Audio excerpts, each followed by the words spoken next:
1 menit biar on time. Terima kasih semuanya sudah hadir. Jadi sekali lagi untuk pembelajaran ini, tadinya awalnya saya menggunakan murni pure apa learning approach-nya adalah FGD ya, Forum Group Discussion. Tapi saya tambahkan sedikit materi dari saya sebagai tambahan saja untuk yang mungkin yang S1 yang mungkin belum tahu tentang bagaimana penulisan skripsi ya. Termasuk juga untuk yang di D3 di keperawatan juga kebidanan semuanya juga tidak jauh berbeda. Oke, baik. Pas on time ya, jam 13 waktu Indonesia Barat. Izin saya memulai. Bismillahirrahmanirrahim. Assalamualaikum warahmatullahi wabarakatuh. Waalaikumsalam Waalaikumsalam warahmatullahi warahmatullahi wabarakatuh. wabarakatuh. Alhamdulillahirrabbilalamin. Wassalatu wassalamu ala asrafil anbiya wal mursalin. Habibana wa nabiyyana Muhammadin sallallahu alaihi wasallam wa ala alihi wa ashabihi wa man tabi'akum bi ihsanin ila yaumiddin wa ba'd. Qala Allah Ta'ala fi kitabihil karim. A'udzu billahi minasyaitonir rajim. Bismillahirrahmanirrahim. Nun wal qalami wa ma yasturun. Wa qala Allahu azza wa jalla aidan ya ayyuhalladzina amanu ittaqullaha haqqa tuqatih wa la tamutunna illa wa antum muslimun. Wa qala Rasulullah sallallahu alaihi wasallam qayyidul ilma bil kitab au bil kitabah. Amma ba'd fa inna asdaqal hadits kitabullah wa khairal huda hudan nabiyyu sallallahu alaihi wasallam. Alhamdulillah, syukur Allah Subhanahu wa Ta'ala yang telah memberikan kepada kita kenikmatan iman, Islam, dan juga ihsan. Salawat dan salam sama-sama kita panjatkan kepada junjungan alam, Habibana wa Nabiyana wa Sayyidana Muhammadin Sallallahu Alaihi Wasallam, kepada seluruh ahli baitnya, para sahabatnya, serta orang-orang yang senantiasa mengikuti jejak sunnahnya ila yaumil kiamah. Saya ucapkan terima kasih kepada seluruh mahasiswa di program diploma dan juga di program degree atau sarjana. Ya, pada kesempatan kali ini kita akan melanjutkan di mata kuliah Bahasa Indonesia untuk penelitian dan juga laporan dalam laporan dari ke tugas ilmiah atau karya tulis ilmiah dan juga skripsi. Oke, terima kasih ya. Tetap semangat ya. Hari ini saya akan bicara tentang atau membahas tentang bagaimana menulis proposal dan juga laporan skripsi ya. Ini tidak menutup kemungkinan untuk yang tadi laporan akhir atau karya tulis ilmiah karena tidak jauh berbeda ya 80-100 gitu ya. Jadi 80-an persenan gitu ya. Jadi banyak samanya ya. Hari ini kita akan bicara, saya akan menyampaikan dalam lebih kurang dalam 30 menit ke depan. Setelah itu nanti saya minta semuanya bisa diskusi bersama FGD terkait dengan bagaimana utamanya penggunaan bahasa Indonesia dalam penelitian, ya dalam penulisan proposal karya tulis ilmiah ataupun juga proposal skripsi serta nanti laporannya. Baik, jadi kita akan bicara tentang bagaimana sebenarnya seorang mahasiswa itu nanti terutama di tingkat akhir ya itu mampu untuk membangun fondasi penelitian yang kokoh dan menghasilkan laporan skripsi ataupun karya tulis ilmiah KTI yang berkualitas tinggi. Ya tentu saja caranya dengan mengikuti langkah-langkah yang sistematis ya, sistematikanya urutannya sesuai dengan buku pedoman pada program studi, prodi atau fakultas atau juga di kampusnya perguruan tingginya masing-masing ya.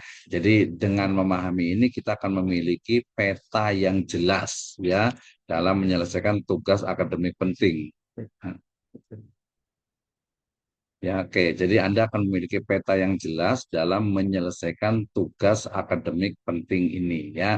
Sebagai sebuah latihan tentu saja ini sebagai satu cara ya agar kita bisa mampu berpikir secara logis, sistematis dan juga empiris ya. Maksud saya adalah kita harus menyikapi bahwa ya tugas ya membuat karya tulis ilmiah, kemudian juga menyusun skripsi, sejatinya itu adalah sebagai latihan agar kita mampu berpikir secara logis, ya logika, masuk akal ya, kemudian sistematis berdasarkan sistematikanya, ente acluk-aclukan lah gitu ya. Nah, kemudian juga empiris, empiris berdasarkan fakta ya, jadi bukan hanya sebuah angan-angan belaka. Baik, kita lanjutkan ya. Sekali lagi, walaupun ini adalah topiknya tentang skripsi, tapi juga tidak menutup untuk karya tulis ilmiah dan tugas akhir di ya program studi diploma. Baik, kita akan mulai dari pertama. Ya, perlu dipahami ya bahwasanya skripsi itu ya adalah karya ilmiah wajib sebagai persyaratan kelulusan program S1. Nah, sekarang dengan adanya Peraturan Menteri Nomor 53 Tahun 2023, maka skripsi itu sebenarnya tidak wajib lagi, tetapi diganti jadi pilihan dengan menuliskan artikel jurnal ya yang nantinya dipublikasikan sesuai dengan aturan ketetapan dari kampus masing-masing. Ya, jadi definisi wajib ini tidak berlaku setelah tahun 2023 ya, walaupun nanti kembali juga kepada kampusnya ya masing-masing ya, masih ada yang tetap mewajibkan. Biasanya prodi-prodi tertentu. Makanya kalau di diploma 4 saja itu kan tidak ya. Jadi karya tulis ilmiah laporan saja ya. Tujuannya untuk apa? Nah, ini yang paling penting nih teman-teman semuanya. Jadi tujuannya itu adalah untuk menguji kemampuan penelitian dan penulisan akademik ya, yang sesuai dengan mata kuliah kita ya di bidang penulisan akademiknya ya, menulis proposal biasanya dimulai dari kemarin yaitu konsep note ya. Konsep note ini sebenarnya nantinya itu diserahkan kepada kaprodi ya, kepala program studi, untuk menyampaikan bahwa saya akan meneliti topik ini ya, alasannya, backgroundnya, kemudian kerangka teorinya, landasan pustakanya, kemudian metode penelitian yang akan digunakan ya. Nah, biasanya untuk karya tulis ilmiah, tugas akhir dan juga skripsi ini biasanya itu lebih kurang untuk tebalnya atau panjangnya itu antara 80 sampai 150 halaman. Kalau nanti diganti dengan artikel jurnal, maka antara 10 sampai 15 halaman. Jadi hampir bukan separuhnya ya, 15 berarti 10%-nya. Nah, proses penyusunan skripsi sendiri ini biasanya standarnya itu adalah 1 semester ya, 6 bulan. Ya, kadang ada juga yang sampai 12 bulan atau 1 tahun. Kenapa? Karena biasanya itu dari sisi mengambil datanya, kemudian juga yang paling penting nanti sebenarnya dari pengaturan waktu, time management dari mahasiswanya itu sendiri, gitu ya. Jadi secara umum adalah dari mahasiswanya bisa 6 bulan, bisa 12 bulan atau 1 tahun. Pak, bisa nggak misalnya berapa 3 bulan? Ya mungkin bisa, ya bisa juga kalau tergantung kepada topik pembahasannya. Ya. Nah, di dalam skripsi ataupun karya tulis ilmiah dan tugas akhir yang paling penting itu adalah harus ada analisis kritis. Nah, makanya nanti kalau di metode penelitian bukan lagi misalnya penelitian ini, karya tulis ilmiah ini, skripsi ini menggunakan misalnya metode deskriptif kualitatif. Ya namanya penelitian, tugas akhir KTI, ya skripsi pasti menggunakan analisis ya. Nah, termasuk analisisnya harusnya ya kritis. Kritis itu dalam artian itu memang ada manfaatnya. Kritis itu ya tidak basa-basi gitu ya. Kalau memang salah ya disalahkan. Kalau memang Anda perlu perbaikan ya sampaikan perlu adanya perbaikan. Oke, jadi itu adalah skripsi ya. Jadi antara skripsi itu biasanya untuk S1, karya tulis ilmiah untuk diploma biasanya gitu ya, atau laporan akhir. Tapi pada dasarnya tidak jauh berbeda, yaitu ya mahasiswa melaporkan ya tentang hasil dari penelitiannya pada topik yang sesuai dengan program studinya. Nanti boleh lihat di buku pedoman penulisan ilmiah atau buku pedoman penulisan karya tulis ilmiah dan juga buku pedoman ya penulisan skripsi. Oke, lanjut ya. Dari sini kita melihat ternyata sebelum kita menuliskan ya laporan skripsi, karya tulis ilmiah dan juga laporan akhir, maka perlu adanya proposal, to propose ya. Proposal itu artinya adalah pengajuan. Ya, jadi pengajuan untuk skripsi ini sebagai langkah awal. Tadi ada beberapa kampus juga sebelum ada proposal itu tadi menggunakan konsep note. Jadi konsep note itu boleh dikatakan itu ya maksimalnya itu 50% separuh dari proposal skripsi ya. Nah, saya harapkan sih kalau nanti tanya tentang UASnya bagaimana Pak, ya karena ini adalah bahasa Indonesia, UASnya membuat proposal untuk tugas akhir ataupun juga proposal skripsi. Ya tinggal ditambah dari 50% konsep note yang kemarin sudah dikirimkan. Ya, terima kasih yang sudah mengirim, ada yang terlambat, ada yang malam-malam dan sebagainya, ya tidak ada masalah. Baik. Jadi proposal skripsi adalah dokumen awal ya yang merinci tentang rencana penelitian secara terstruktur. Kenapa terstruktur? Tadi melatih mahasiswa untuk berpikir secara sistematis ya. Maka dimulai dari background atau latar belakang penelitian atau latar belakang masalah ya. Jadi nanti kita akan jelaskan ya. Kemarin juga sempat ya sudah kita bahas juga tentang apa itu latar belakang masalah. Latar belakang masalah adalah latar ya background sebab kenapa penelitian ini penting untuk dilakukan. Ya, penting untuk dilakukannya bukan hanya dengan kata-kata, tetapi disokong ataupun juga dikuatkan dengan berbagai data yang ada. Misalnya, ya, saya ingin meneliti tentang bagaimana sebenarnya persepsi dari ibu-ibu apa yang hamil muda di satu kampung misalnya. Walaupun ini biasa jarang karena harus ke kampung ya, karena harus ke tempat. Tapi menurut saya penting. Kebetulan saya orang sosial, jadi banyaknya gimana nih persepsinya orang-orang atau ibu-ibu hamil muda yang ada di kampung X misalnya gitu ya. Ah, gitu kan berarti harus tahu kenapa itu dilakukan penting. Oh, ternyata masih ada image gitu ya atau mungkin masih ada keyakinan atau mungkin masih ada statement di masyarakat kampung X itu bahwa kalau hamil muda tuh harus begini begini begini dan lain sebagainya.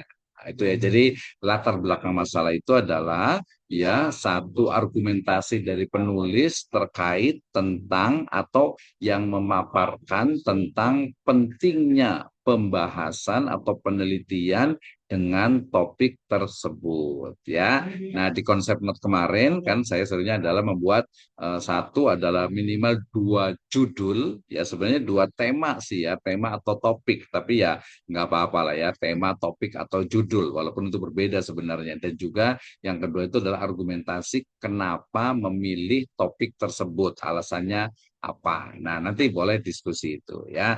Nah, dokumen dari ataupun proposal skripsi ini fungsinya adalah mendapat persetujuan dari pembimbing dan juga komite akademik atau nanti boleh juga dari dewan ataupun dosen pembimbing akademik atau DPA ya. DPA atau kadang bisa juga langsung ke kepala program studinya, kaprodinya, bahwa Pak, saya mau meneliti dengan topik misalnya tentang hukuman bagi koruptor misalnya gitu ya.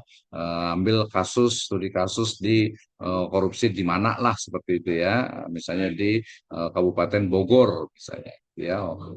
Anda mau meneliti itu, iya. Alasannya apa? Kemudian apa data-datanya? Oh ini Pak, saya sudah buatkan proposal. Kenapa saya akan meneliti tentang efektivitas ataupun juga implementasi pelaksanaan dari hukuman bagi koruptor di Kabupaten Bogor misalnya. Mohon maaf nih ya untuk yang Kabupaten Bogor ya, misalnya saja gitu ya. Nah, maka kemudian saya akan cari putusan-putusan tentang ya kasus-kasus korupsi di Kabupaten Bogor. Ini saya punya data ini yang menunjukkan bahwa perlu adanya penelitian lebih mendalam apakah memang sudah efektif atau belum. ya. Jadi nanti itu tugas dari bisa dewan apa dosen pembimbing akademik atau juga kaprodi ya. Jadi saya akan meneliti ini nanti akan kalau disetujui ya mekanismenya berarti nanti akan lanjut ke penelitian dan melaksanakan penelitian dan membuat laporan penelitian atau skripsinya itu. Nah, struktur inti, nah ini yang paling penting nih ya. Struktur inti dari proposal itu terdiri dari, ini standar ya, jadi 90% itu sama di semua kampus ya. Sebenarnya tadi untuk KTI juga sama kan. Jadi yang pertama itu pasti ada latar belakang ya. Kadang ada menggunakan latar belakang masalah, ada menggunakan latar belakang penelitian, intinya adalah latar belakang ya. Latar belakang itu adalah ya pembahasan atau pemaparan tentang urgensi pentingnya dari penelitian yang akan dilakukan yang dikuatkan dengan data-data empiris, ya data-data yang ada seperti itu. Misalnya tadi kan sudah ya ketika saya mau meneliti tentang bagaimana efektivitas atau implementasi hukuman bagi koruptor, maka saya melihat ya bahwa oh ternyata apa istilahnya itu hukuman-hukumannya itu seperti ini, seperti ini, seperti ini. Kemudian banyak misalnya ahli hukum yang misalnya itu menolak atau mungkin juga mengkritisi. Nah, di situ ya. Kemudian mungkin kalau yang KTI, kalau kebijakan terkait dengan bagaimana sebenarnya hambatan-hambatan dalam melahirkan bagi ibu hamil usia di atas 40 misalnya. Ya. Nah, berarti kan oh berarti harus ada ininya nih. Ternyata apa misalnya itu melahirkan di atas usia 40 itu rentan misalnya ini ya nanti perlu dilihat nih yang ahlinya gitu ya. Jadi ada latar belakang masalah adalah sebab kenapa penelitian atau karya tulis ilmiah itu layak untuk diteliti, layak untuk dibuat skripsi, layak dibuat untuk karya tulis ilmiah. Oke. Nah, yang kedua adalah rumusan masalah. Nanti kita akan bahas juga. Jadi ada latar belakang masalah, ada rumusan masalah. Rumusan masalah ini berarti ya fokus kepada masalah yang akan diteliti. Ya biasanya kalau untuk tugas akhir ya satu, bagaimana pelaksanaan, bagaimana implementasi ya, bagaimana praktik gitu ya, seperti itu ya. Kalau mamanya mau ditambah satu lagi jadi dua boleh juga. Misalnya tadi bagaimana pelaksanaan atau bagaimana hukuman koruptor bagi apa korupsi bagi koruptor di wilayah Kabupaten Bogor misalnya. Itu kita lihat di putusan-putusan pengadilan gitu ya. Kemudian apakah hukuman ini memiliki efek jera ya atau tidak? Nah, itu nanti pertanyaan yang kedua yang berikutnya. Tapi kalau evaluasi sih kalau S1 nggak nyampe sih, dia lebih kepada implementasi, praktik ataupun juga pelaksanaan. Jadi simple ya. Oke, latar belakang masalah, kemudian rumusan masalah, kemudian tujuan penelitian. Nah, ini yang paling penting. Tujuan penelitian itu ya menjawab dari rumusan masalah. Nanti kadang selain rumusan masalah juga menggunakan kata-kata ya misalnya pertanyaan penelitian. Ya, rumusan masalah, rumusan penelitian, pertanyaan penelitian. Ada juga yang sebelumnya itu ada identifikasi masalah, diidentifikasi dulu gitu ya. Oke, baru ke tujuan penelitian. Jadi tujuan penelitian itu kalau penulisan itu nggak usah dipikirin ya. Jadi cukup copy paste dari rumusan masalah, tinggal diganti kata tanyanya diganti dengan menganalisis, mengetahui, mengevaluasi, mendeskripsikan, menarasikan, menjelaskan. Ah, itu tujuan penelitian. Kemudian ini yang paling penting nih ya, walaupun nanti di mata kuliah lainnya, metodologi penelitian ya yang nantinya akan digunakan untuk menjawab pertanyaan penelitiannya. Alhamdulillah taharus binima ya saya menguasai juga untuk yang metodologi penelitian baik itu yang kuantitatif dengan statistik ataupun juga yang utamanya yang kualitatif menggunakan etnografi, fenomenologi, grounded theory, case study dan kualitatif approach lainnya, termasuk juga etnografi dan juga netnografi atau virtual atau digital etnografi. Oke ya, jadi peta jalannya itu sudah sangat jelas. Jadi ketika kita membuat proposal ya ada latar belakang masalahnya, ada identifikasi masalahnya, ada rumusan masalahnya, ada tujuan penelitiannya, kemudian ada metode yang akan digunakan, ya. Termasuk nanti kalau mungkin ada tambahan, biasa kalau untuk skripsi itu ada namanya literatur review.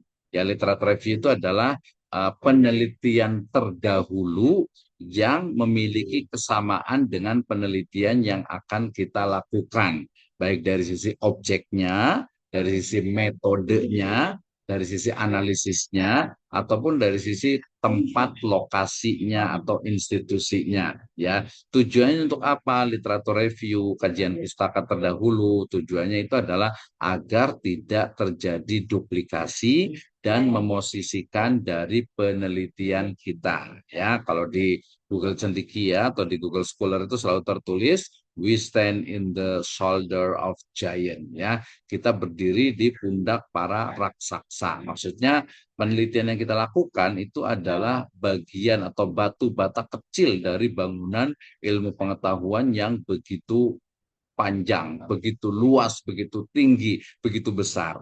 Seperti itu, ya. Jadi apalagi kalau S1, ya. Kalau S1 kan nanti ya lebih banyak implementasi, praktik pelaksanaan yang pasti mampu mendeskripsikan dari objek penelitiannya dengan data yang nanti valid, ya, reliable, ya, kredibel, sikoh gitu, ya. Itu sudah lulus gitu, ya. Kalau yang di ya berarti memahami tentang pelaksanaan pada case-case tertentu gitu, ya. Oke, ya. Jadi itu sampai kepada kalau di proposal itu sampai ke metodologi saja. Ada beberapa kampus yang menyebutnya itu dia sampai ke bab 3. Bab 1 adalah pendahuluan, bab 2 kerangka teori atau landasan teori atau kajian pustaka, bab 3-nya adalah metode penelitian, ya. Mungkin kalau yang sudah pernah kuliah di mata kuliah metode penelitian, memahami perbedaan antara metode dengan metodologi. Nanti boleh ditanya nih. Jadi apa nih bedanya antara metode dengan metodologi? Saya rasa itu sudah dipelajari. Oke, next slide. Jadi elemen-elemen ataupun unsur-unsur ataupun bagian-bagian yang harus ada pada sebuah skripsi. Ya, kan sama tadi tuh. Kelihatan kan, ya? Jadi mulai dari ini proposal, masih proposal, ya, belum ke laporan skripsinya, ini baru proposalnya. Jadi di proposal itu ada latar belakang, ya. Jadi dia itu membangun argumen kuat terkait pentingnya topik dan konteks penelitian, ya. Ya, idealnya itu ya 10 sampai 15 dari total proposal. Artinya minimal itu 15% lah kalau dia misalnya dia itu ada berapa tuh, ya, ada kalau ada 20 halaman berarti ya 2 halaman, ya. Rata-rata 3 sampai 5 halaman itu sudah sangat banyak untuk latar belakang, ya. Ya, nanti lihat pedomannya, boleh tanya ke bagian kaprodinya gitu, ya, atau di bagian akademik tentang laporan ataupun juga pedoman penulisannya. Pedoman penulisannya nanti boleh dilihat. Oke. Yang kedua, itu ada apa? Ada rumusan masalah. Maksudnya apa? Rumusan masalah itu adalah pertanyaan spesifik, ya, yang hendak dijawab dalam penelitian. Ini menjadi panduan utama. Tadi rumusan masalah, ya, masalah apa yang akan Anda teliti? Poin pertama, nomor 1, nomor 2.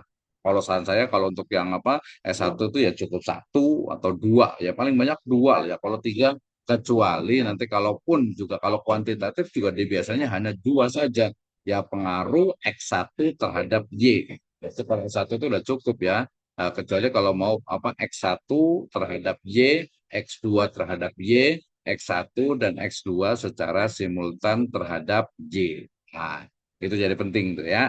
Oke, itu adalah bagian yang kedua atau elemen yang kedua, yaitu rumusan masalah, ya. Sedangkan yang ketiga adalah tujuan penelitian, tadi itu menyatakan apa yang menjadi tujuan atau target, ya, atau hasil yang ingin dicapai dalam penelitiannya. Ini sama kan, ya, antara skripsi dengan tugas saya tidak jauh berbeda. Pasti ada latar belakang masalah, nggak mungkin nggak ada latar belakang masalah, nggak ada background gitu, ya. Ada kenapa meneliti ini, yaitu di latar belakang mungkin, ya. Ada yang menggunakan istilahnya itu adalah pendahuluan. Ada yang menggunakan istilahnya itu pendahuluan. Tapi itu ya tidak jauh berbeda, sama, ya. Jadi di latar belakang, ya, rumusan masalah, kemudian tujuan penelitian, baru ke manfaat penelitian. Nah, ini manfaat penelitian biasanya itu ada tambahan, manfaat itu biasanya ada yang secara teoritis dan juga secara praktis. Nah, ini adalah manfaat penelitian. Jadi menjelaskan kontribusi penelitian bagi ilmu pengetahuan dan masyarakat luas. Jadi nanti secara teoritis adalah untuk pengembangan ilmu pengetahuan, sementara untuk praktisnya bisa untuk lembaga, untuk institusi, untuk rumah sakit, untuk klinik, untuk lingkungan, untuk masyarakat. Ya, jadi ada teoritis, ada praktis. Nah, kemudian ada tinjauan pustaka tadi ya. Jadi tinjauan pustaka itu adalah merangkum penelitian terdahulu yang relevan. Nanti dalam bahasa Inggrisnya itu literatur review atau review tinjauan literatur atau tinjauan pustaka. Ya, minimal itu 15 lah gitu ya, ataupun 10 masih bisa lah ya. Jadi sumbernya itu 10 sumber primer. Nah, saat ini untuk reference or main references ya, referensi utama, sumber utama itu adalah jurnal dan juga buku akademik. Ya, ini kalau yang skripsi, kalau yang KTI tugas akhir ya, ya biasanya itu adalah sumbernya itu ya pelaksanaan yang ada yang menjadi objek penelitian. Nah, seperti itu ya. Ini tinjauan pustaka. Latar belakang, ya, kemudian rumusan masalah, kemudian tujuan penelitian, kemudian manfaat penelitian, dan tinjauan pustaka. Nanti kadang juga menambahkan dengan sistematika penulisan. Kalau sistematika penulisan ya lebih mudah karena dia hanya menyusun bagaimana sistematika urutan struktur dari laporan ataupun dari proposal skripsi tersebut. Baik, kemudian di bagian keduanya ini biasanya itu di bab yang kedua, tapi sebenarnya yang namanya proposal itu sebenarnya tidak pakai bab. Namanya juga proposal ya. Proposal itu ya pengajuan ya, Ibu, Bapak, Kaprodi, saya ingin melakukan skripsi judulnya ini.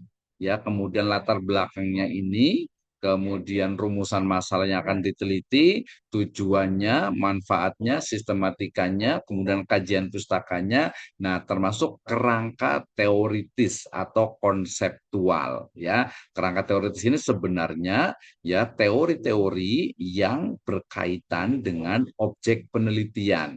Misalnya tadi tentang kehukum ya, misalnya tentang bagaimana efektivitas ya ataupun juga pelaksanaan dari hukuman korupsi bagi koruptor. Seperti apa nih?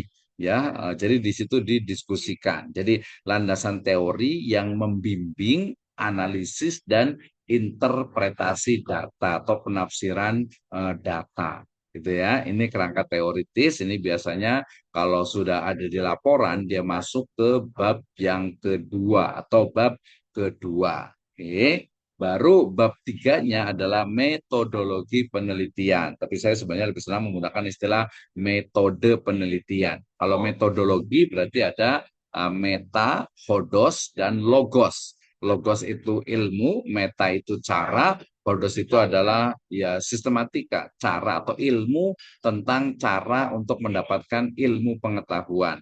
Sementara metode, ya meta dengan hodos yang artinya itu adalah bagaimana cara untuk mendapatkan ilmu pengetahuan tersebut. Ya, jadi di metode penelitian ini mulai dari desain penelitian, ya riset desainnya. Kemudian nanti kalau kuantitatif itu ada populasinya, ada sampelnya, ya. Kemudian kalau yang kualitatif berarti ke narasumber, ada observasinya, ada kajian pustakanya. Nah, kalau misalnya dia di diploma berarti fokus kepada bagaimana data itu didapatkan, apa saja yang akan diteliti, bagaimana memastikan bahwa data itu benar, kemudian bagaimana menganalisis datanya. Nah, seperti itu ya, sehingga di sana itu ada teknik cara mengumpulkan data. Data itu apa? Data itu adalah bentuk plural, bentuk jamak dari datum. Datum itu adalah kumpulan informasi. Jadi bagian terkecilnya adalah informasi, kemudian datum, kemudian data, kemudian nanti ke preposisi, kemudian nanti ke aksioma, kemudian nanti ke teori, ya kemudian juga sampai ke ilmu pengetahuan. Ya, nah di situ ada teknik pengumpulan datanya, termasuk juga jenis datanya nih. Ini datanya data kuantitatif atau kualitatif. Wah, ini belajar statistik nggak nih ya?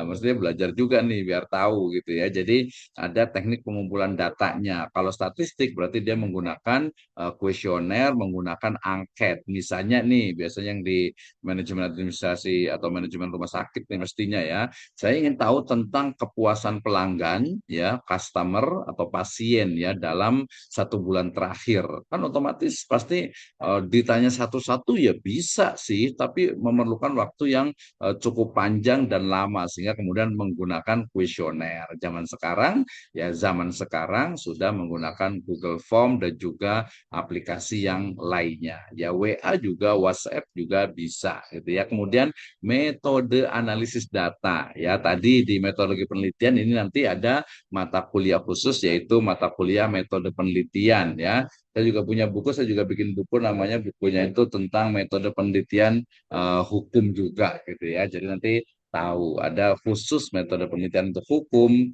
ya pedoman karya tulis ilmiah untuk program diploma gitu ya, itu ada. Nah, yang paling penting nanti ketika namanya juga proposal ya, pasti ada jadwalnya, jadwal penelitiannya. Jadi kapan nih penelitian dilakukan rata-rata gitu ya. Nah, ini jadi ke penelitian nggak apa-apa ya, biar paham lah ya. Nah, nanti kan laporannya di penulisannya. Berarti rata-rata itu kalau untuk diploma ya berarti di semester terakhir gitu ya. Kemudian kalau di S1 ya biasanya di semester 7 atau akhir dari semester 7 rata-rata itu ya. Tapi ada juga yang awal semester 7 sudah mengajukan proposal penelitian. Itu lebih efisien sebenarnya. Ya, nah, jadi waktunya itu antara 3 sampai 6 bulan ya. Jadi ya standar lah 1 semester 6 bulan. Tapi ada juga yang 3 bulan ya. Nanti kalau yang KTI itu biasanya mestinya 3 bulan itu selesai ya mestinya gitu ya karena jangan ditulis semuanya lah fokus kepada beberapa permasalahan atau objek penelitian saja. Nah, kemudian juga ya nanti kalau mungkin apa namanya misalnya nih wah penelitiannya bagus nih boleh saya ajukan nih ke donatur gitu atau ke lembaga tertentu gitu ya. Nah, itu biasanya ada anggarannya ya. Jadi estimasi biaya yang dibutuhkan untuk melaksanakan penelitian. Jadi teman-teman semuanya, tadi saya sampaikan bahwa membuat karya tulis ilmiah, kemudian menyusun skripsi itu bukan bicara tentang atau bukan hanya tentang kuliah kita, diploma ataupun S1, tetapi bagaimana melatih kita itu berpikir secara logis, sistematis, dan empiris yang nantinya bisa dimanfaatkan setelah kita lulus. Misalnya wah, saya mau, apalagi nanti kalau udah jadi apa istilahnya itu apa ya, menjadi satu profesi lah ya. Oh, saya mau meneliti tentang ini nih. Dulu ingat nih, Pak Dr. Misna bilang harus ada backgroundnya nih. Kenapa saya melakukan ini? Ya, oh, harus ada anggarannya. Anggarannya apa aja nih? Ya banyak untuk misalnya pengolahan data, untuk penulisannya, untuk printingnya, kan banyak. Gitu. Termasuk juga transportasi dan lain sebagainya. Wah, jadi ini mungkin tadi yang ada yang di Fakultas Hukum nih mungkin ya, yang di Fakultas Hukum itu wah saya pengen skripsinya biar dapat duit gimana caranya nih? Ya nanti cari masalah-masalah yang memang diperlukan oleh lembaga tertentu atau institusi tertentu ya donatur ya. Jadi ada anggarannya biasanya nih ya. Termasuk juga nanti diajukan ke berbagai ya lembaga institusi yang lainnya. Oke, ini adalah elemen atau unsur atau bagian-bagian dari proposal skripsi ya. Yang kedua, tadi kan pertama adalah latar belakang sampai ke sistematika penulisan. Yang kedua ini ada kerangka teori, metodologi penelitian, jadwal penelitian, dan juga anggaran kalau memang diperlukan. Ya kalau untuk yang di skripsi di kampus ya enggak lah ini masa mau ngajukan ke kepala ke kaprodi anggaran kan nggak mungkin gitu ya. Oke, ini yang paling penting nih teman-teman semuanya. Jadi ada tips untuk menulis proposal yang efektif ya. Untuk KTI juga sama kan berarti ya. Jadi yang pertama itu adalah harus jelas, harus clear dan juga ringkas ya.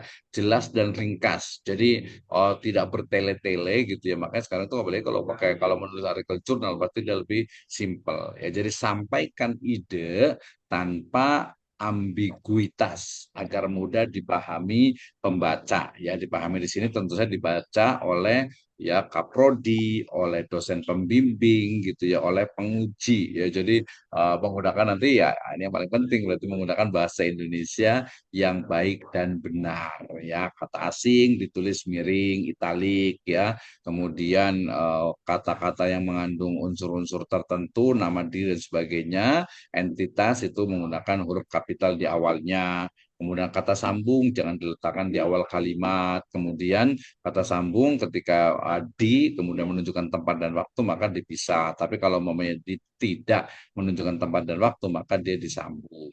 Disambung ya tulisannya disambung. Kalau dijual tulisannya juga dijual juga. Disewakan tulisannya juga disewakan, disambung bukan dipisah. Oke.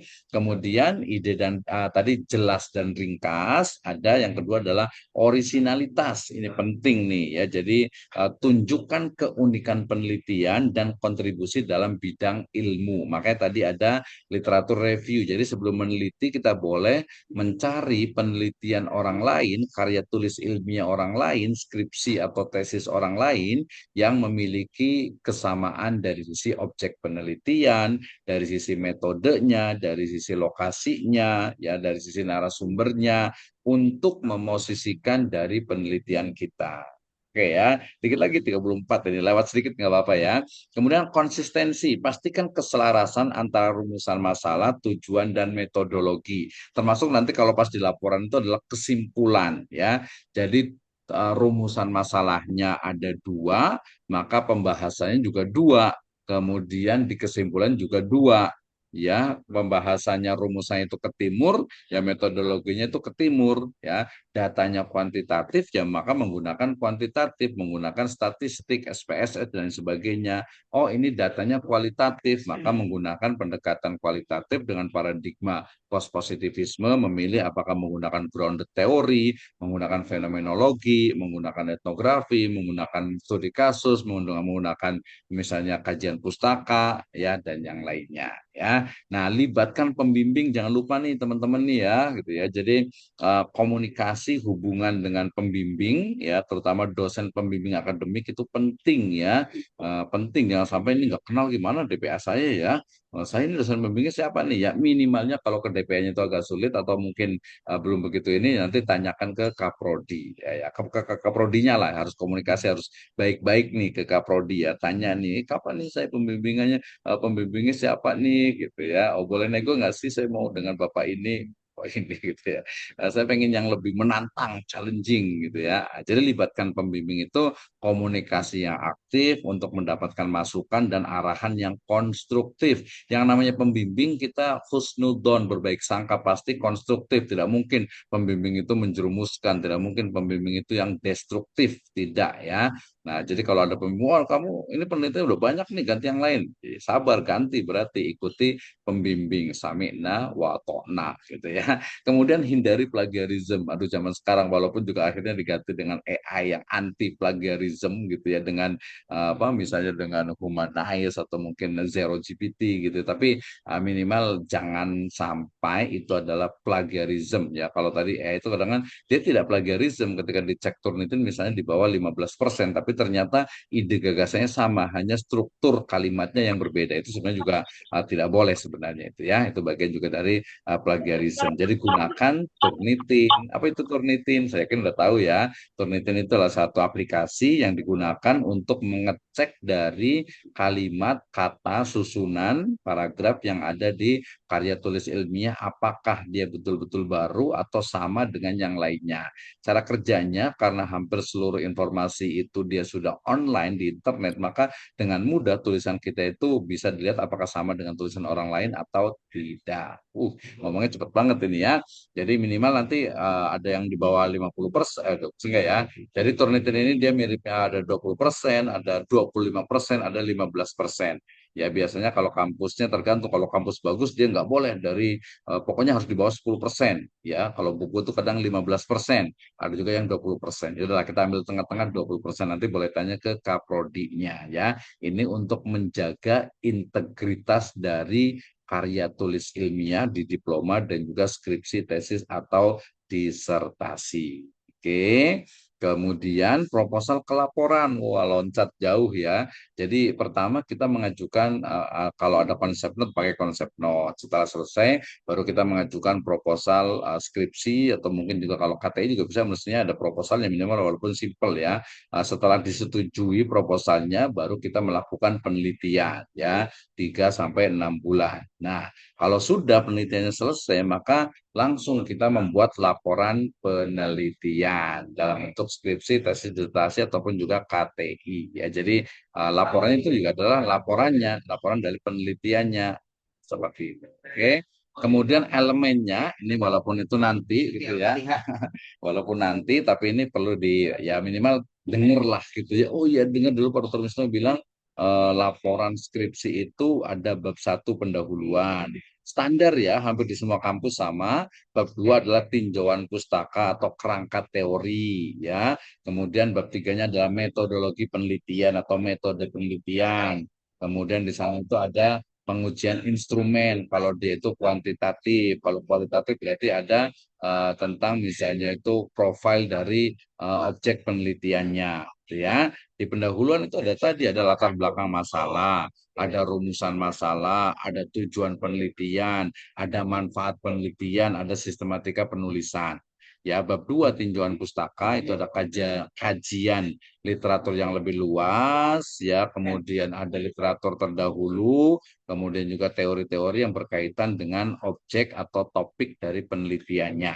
Ya, bab ketiga adalah metode penelitian. Tadi ada desain penelitian, ada pendekatan penelitian, ada metode penelitian, kemudian ada kapan penelitian dilakukan, kemudian ada jenis data, kemudian teknik pengumpulan data, sampai kepada teknik analisis data dan penarikan kesimpulan. Ya, ini di bab ketiga Mas itu di metodologi penelitian itu ada pengujian instrumen itu kalau kuantitatif. Kuantitatif apa Pak? Kuantitatif adalah data dalam bentuk angka atau numbers ya. Biasanya dihasilkan dari survei atau angket yang sebarkan kepada responden. Oke, elemen yang kedua tadi bab keempat itu adalah hasil dan pembahasan.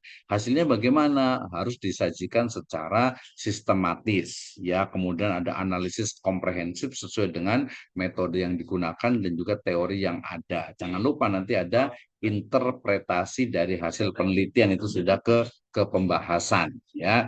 Kemudian bab kelima adalah kesimpulan atau penutup biasanya. Bab kelima itu penutup, isinya adalah kesimpulan dan saran. Kesimpulan itu adalah jumlahnya harus sama dengan yang ada di rumusan masalah. Saran itu adalah rekomendasi terhadap atau untuk misalnya peneliti selanjutnya, untuk misalnya tempat penelitiannya, ataupun juga peneliti-peneliti yang lainnya.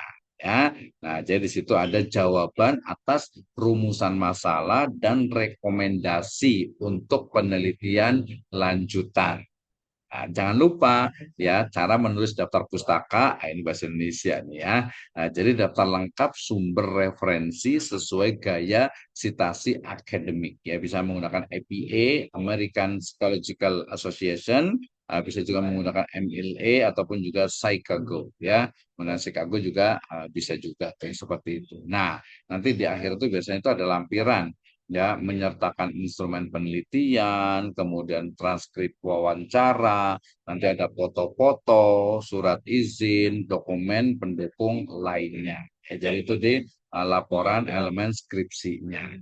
Ya, jadi mudah menulis karya tulis ilmiah dan juga skripsi. Kalau kita bilang susah ya susah gitu. Kalau bilang mudah ya mudah. Otak kita tuh akan menstimulus tuh untuk mudah, menyenangkan, fun, fun, fun. Oke, last conclusion for me, terakhir kesimpulan ya bahwa perencanaan yang matang itu menjadi kunci keberhasilan dalam menyelesaikan karya tulis ilmiah dan juga skripsi, tesis ataupun disertasi. Jadi time management ya, time management. Jadi di agendanya ya itu harus jelas ya. Kemudian ketelitian ya, amun cek Sunda mah istilahnya dikereyeuh gitu ya, dan integritas akademik itu wajib dijaga sepanjang proses pelaksanaan penelitian, pengajuan proposal, kemudian penelitian, kemudian sampai laporan. Jadi semangatnya itu harus gaskeun gitu ya, harus pokoknya harus on terus gitu ya sampai selesai. Ya,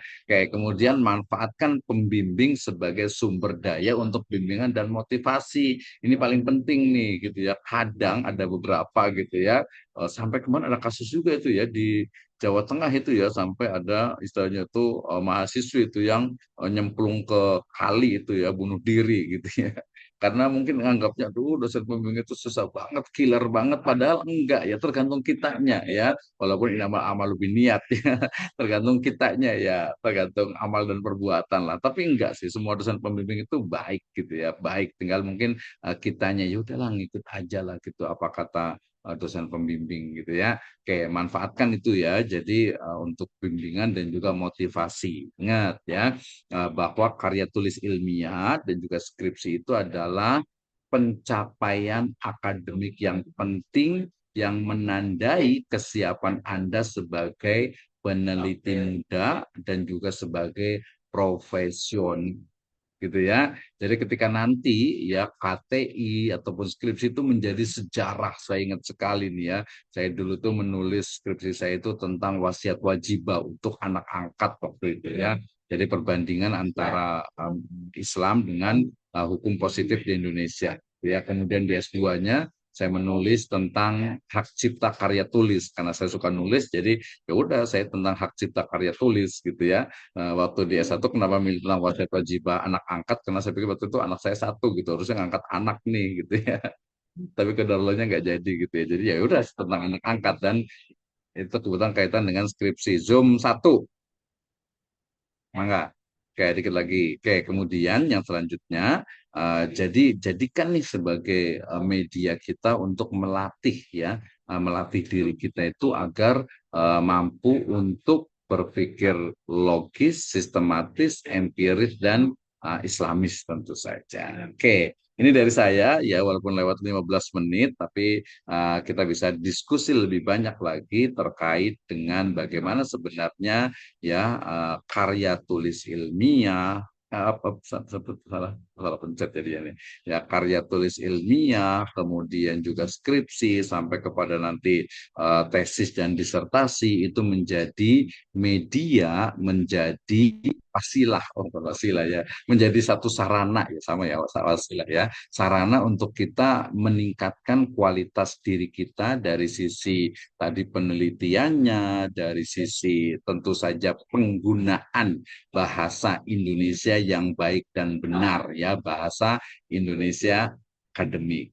Oke, kita masih ada waktu ya, waktunya kita agak lebih bebas nih ya. Tapi nanti mungkin kalau yang ada kegiatan nanti kita batasi sampai di jam yang 14 ya. Tapi kalau yang masih ada waktu nanti saya akan berikan waktu lebih panjang lagi karena kebetulan saya juga free juga nanti saya ngajar lagi itu jam 4 sore gitu ya. Oke, silahkan if you have question please ask me and we can discuss about how to write our thesis ya. Jadi kalau dalam bahasa Inggris itu ya tesis jadinya kalau di Indonesia aja ada skripsi, ada disertasi. Padahal kalau dalam bahasa Inggris ya tesis aja. Kenapa tesis? Karena kita merumuskan satu pendapat ide gagasan yang nantinya itu akan menjadi sebuah ya aksioma atau mungkin hipotesis ya sehingga nantinya akan ada tesisnya, ada antitesisnya, ada sintesisnya. Baik. Nah, terima kasih untuk semuanya dan kita bisa diskusi. Saya inginnya hari ini tuh kita menggunakan namanya itu kemarin itu student center learning, kemudian juga menggunakan participation learning juga ya, active learning sehingga diharapkan kita bisa diskusi bersama. Ya, termasuk juga ini belum kenal nih ya. Kemarin ada yang ketemu di Tomorrow Cafe itu ya alhamdulillah sih ya kenal gitu ya. Karena memang nggak tahu ya, tapi muka saya kelihatan kok di YouTube juga ada gitu ya. Oke, terima kasih yang on kamera ada Pak Ustadz saya manggilnya nih, Pak Saifullah Ngiu ya, luar biasa nih. Hul Mohon maaf, mereka ada mau ke acara ini Pak, ada acara 40 hari kakak saya kan gitu kan. Oke, silakan Pak itu, boleh Sampai silakan. bekerja gitu. Ya. Ya, terima kasih Pak Saifullah ya. Silakan yang lain kalau ada yang mau bertanya, kalau malu nanti boleh digunakan di chat room Oke, silakan ya sambil kita nunggu. Tapi nanti kalau ini saya mau tadinya tuh saya pengen ini performance ya. Performance dari kemarin konsep note yang sudah apa? Yang sudah ditulis gitu ya. Nah, saya ingin juga semuanya agar kenal gitu ya. Agar kenal, agar tahu gitu ya. Ini jangan hanya Pak Saifullah aja ya. Nanti yang lainnya juga. Tepatnya ya. Oke, kita mulai dari siapa nih? Oh, terima kasih untuk siapa nih? Vina Febriani. Ya, terima kasih ya. Vina Febriani sudah hadir. Ada AA Nasir juga. Ada Siap, Pak hatur nuhun dosen. AA, menuju di mana ya? Siapa? Oke. Oke, silakan. Ada yang mau ditanya? Kalau tidak ada yang ditanya, nanti saya yang bertanya. Gantian ya. Oke, Bapak izin silakan. Pertama sesuai dengan apa mata kuliah kita dan juga bidang ini kita ya. Bapak izin bertanya. Oke, silakan. AA, mangga. Bapak kalau misalnya kan kita udah ngambil penelitiannya kuantitatif ya. Tiba-tiba kayak nyambungnya itu lebih ke kualitatif. Jadi itu diubah gitu Pak atau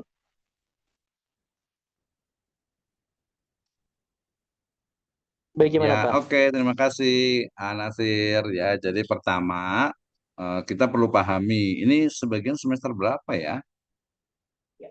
Jadi nanti kan kalau yang sudah dapat mata kuliah metode penelitian pasti akan tahu perbedaan antara metode atau antara kuantitatif dengan kualitatif. Ya, jadi kalau kuantitatif itu adalah data yang menggunakan angka sebagai nanti objek analisisnya, gitu ya. Sementara kualitatif adalah data-data dalam penelitian yang sifatnya non-numberic ya, selain angka, misalnya ide, gagasan, pendapat, kemudian juga misalnya hasil dari wawancara gitu ya. Itu. Nah, pertanyaannya apakah kalau data saya kuantitatif itu bisa dikualitatifkan? Ya bisa ya. Jadi data yang kuantitatif itu bisa dikualifikasi, sepak bola aja kualifikasi ya. Data kualitatif pun bisa dikuantifikasi. Ya, tetapi ya apakah itu kuantitatif atau kualitatif itu disesuaikan dengan ya penelitiannya. Anda mau meneliti apa gitu ya.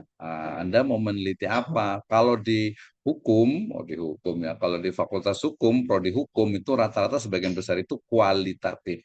Ya, ada kuantitatifnya juga, cuman jarang gitu. Karena kalau di Fakultas Hukum itu rata-rata ya di prodi hukum itu ya apa misalnya normative legal studies, empirical legal studies, kemudian kajian legislasi, seperti itu ya. Nah, gitu. Jadi kalau pertanyaannya apakah bisa? Ya bisa. Yang kuantitatif bisa menjadi kualitatif, yang kualitatif bisa menjadi kuantitatif. Ya tergantung. Tapi ini dilihat dulu, tidak asal mengkonversi, tidak asal menggunakan. Oh saya mau ganti gitu ya. Tergantung. Anda mau meneliti apa? Boleh Anasir coba. Pengen meneliti tentang apa nih?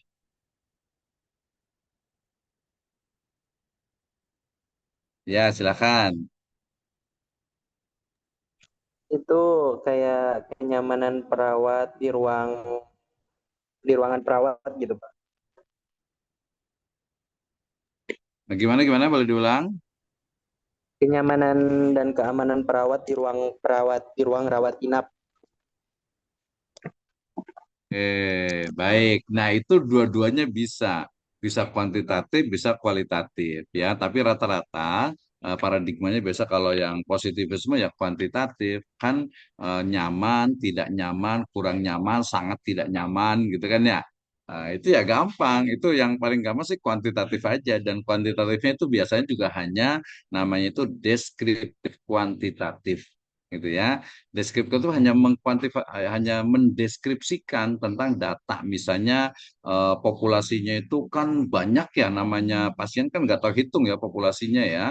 Banyak karena ganti-gantian ya. Oke lah, berarti kita ambil saja misalnya dalam 1 bulan.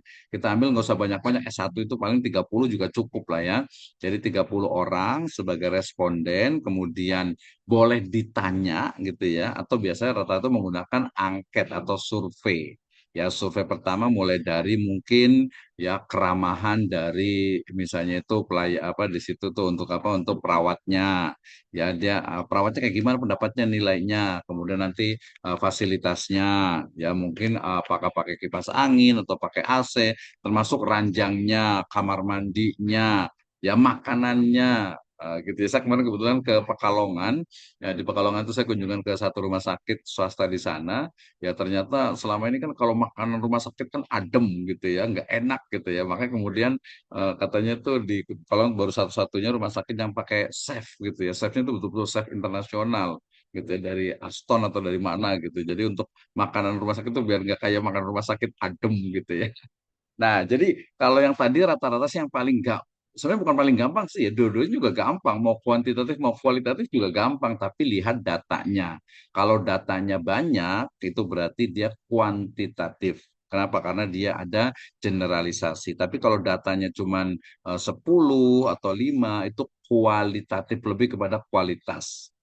Gitu ya. Nggak apa-apa. Jadi nanti belajar, oh ternyata ya udahlah dari dosen bilang pakai kuantitatif aja. Kebetulan saya suka angka gitu ya, apalagi angkanya kalau angka 10 gitu ya.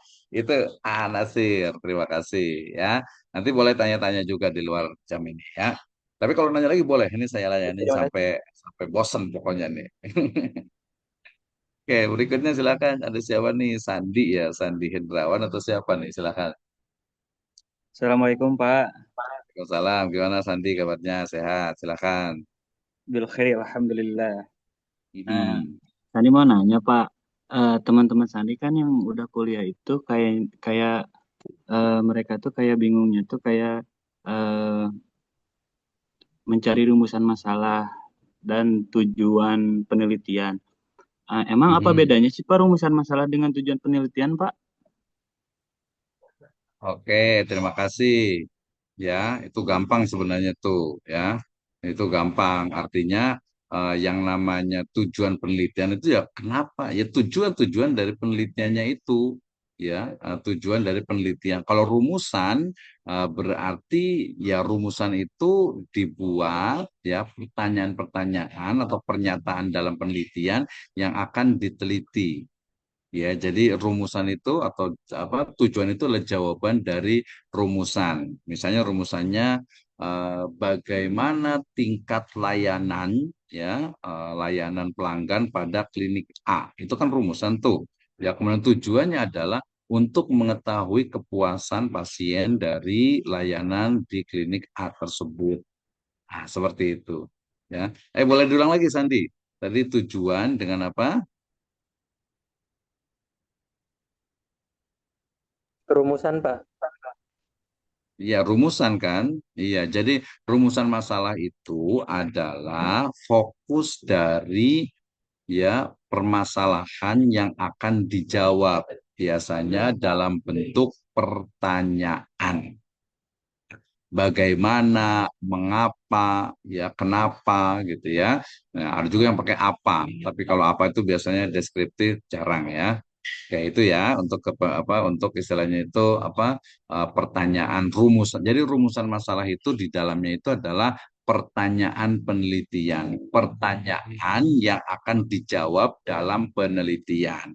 Ketika penelitian dilakukan dan jawabannya ditemukan, itulah tujuan dari penelitian. Jadi tujuan itu adalah jawaban dari pertanyaan penelitian yang ada di rumusan penelitian, di rumusan masalah. Nah, zaman sekarang, apalagi sudah pakai AI, itu sudah tidak ada lagi alasan untuk tidak bisa, susah mau nulis KTI, susah mau nulis skripsi, susah, itu tidak ada.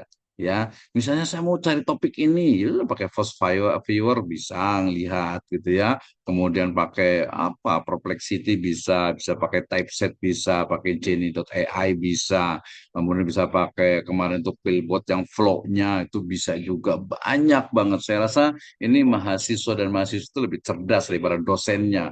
Ya, dalam arti mungkin dalam tanda petik itu bisa jadi zaman sekarang itu lebih pintar mahasiswanya daripada dosennya. Kenapa? Karena semua sudah tersedia gitu ya. Semua sudah tersedia. Oke, itu Sandi ya. Jadi jangan pusing-pusing ya. Kalau kalau Baik itu Pak, ya makasih Pak. bertanya lah ya. Malu bertanya sesat di perawatan nanti. Eh, Oke, terima kasih. Yang lainnya, Mangga. Siapa nih yang mau bertanya atau gantian ditanya nih ya? Gantian ditanya maksud saya itu saya ingin ini apa ya bukan hanya kenal ya. Kalau kenal sih ya nomor sekian lah kalau kenal ya. Yang paling penting itu adalah menguasai dari mata kuliah ini ya. Mata kuliah ini tadi yang saya ambil intipatinya itu adalah bagaimana mahasiswa itu memahami, mampu menggunakan bahasa Indonesia yang baik dan benar dari sisi